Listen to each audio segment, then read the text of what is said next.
John Fogerty stood at the top of the music world in 1970 and felt absolutely nothing good about it. Creedence Clearwater Revival was, by almost any measure, the biggest rock band in America. They'd played Woodstock. They'd released 5 albums in under 2 years. They were outselling nearly everyone, reportedly even the Beatles across 1969 and 1970, according to the band's own drummer.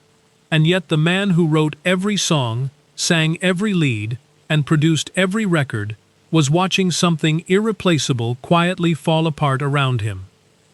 What came out of that moment was a song that sounds, on the surface, like pure radio warmth. But Have You Ever Seen the Rain is not a sunshine song. It's a quiet eulogy, written while the funeral was still in progress.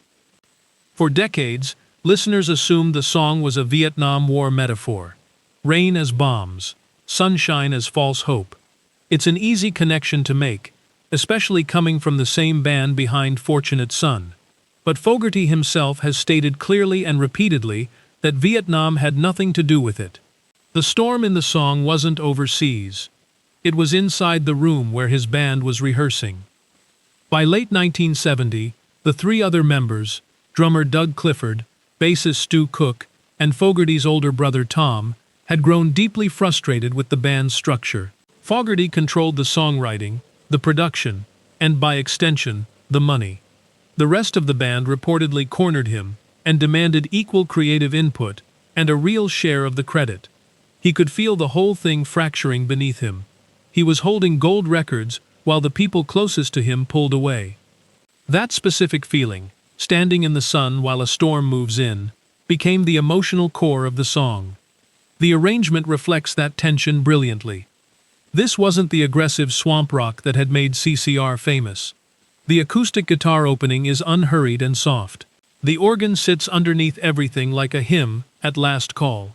Even Fogerty's voice is different, restrained, almost careful, as if he's choosing his words around something painful.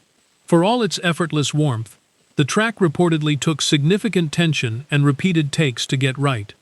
They were performing togetherness while living through the opposite. The song was released in January 1971. Within weeks, Tom Fogerty left the band for good. He had originally been the group's frontman before his younger brother's talent reshaped everything. Years of being sidelined had taken their toll. The rain the song described had arrived almost immediately after the record did. CCR limped on as a trio before dissolving entirely in 1972, followed by years of legal battles with their record label that consumed much of the following decade and a half. Tom Fogerty died in 1990. The 2 brothers never fully reconciled. Some storms don't pass. They just eventually become part of the landscape. And yet the song survived all of it. It was covered by artists from Johnny Cash to Rod Stewart to the Ramones. It became one of the most streamed classic rock tracks in the world. A song born from heartbreak has been sung back to Fogerty by millions of strangers who hear nothing in it but joy.